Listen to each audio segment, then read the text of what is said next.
طيب الدرس ده من اسهل الدروس اللي لازم تكوني معلماها لابنك او بنتك لو بتذاكري لهم انجلش. بنقول عليه ايه بقى؟ بص، لا ديمونستريتيفز ولا اسماء اشاره ولا اي حاجه، انا عايزهم يشوفوه كده، يعرفوا يتعاملوا بس معاه ازاي. ايه هو؟ this اهو، that اهي، وبعدين these، بص انا بقول ايه؟ the these، وبعدين those، وطبعا كله بما يرضي الله. قلنا اي حاجه في الجرامر ليها علاقه بالهيلبنج فيرب. قلت ايه قبل كده؟ ها، هيلبنج فيرب، الافعال المساعده. هنا انا عايزك تركز معايا مع ايه؟ ها، is وار was were، دول في البريزنت ودول في الباست. حلو. طيب ايه يا مستر this with that with these with those؟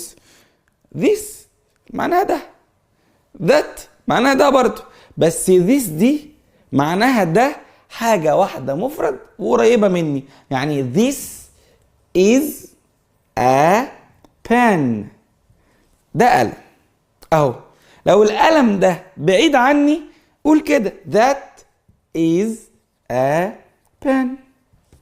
بس والله هو ده الفرق الوحيد، قريبة بعيدة، والاتنين مفرد، وطالما الاتنين مفرد بياخدوا is. طب لو في الباست، ها، في الماضي، شيل is حط was. This was a pen، ده كان قلم. That was a pen، ده كان قلم برضه، بس ده كان قلم قريب وده كان قلم بعيد.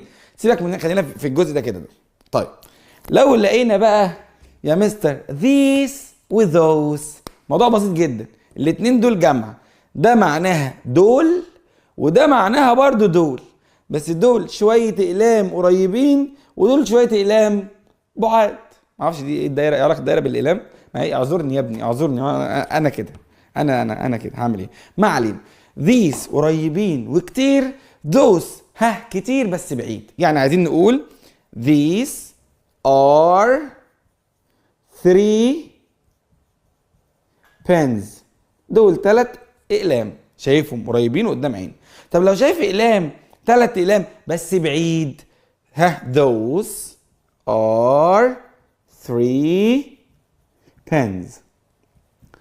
طيب لو عايز في الباست شيل دي وحط were، يبقى these were 3 pens، those were 3 pens. اللي انا عايزك تعرفه this that مع المفرد، these those مع الجمع. this with these قريب، that with those بعيد.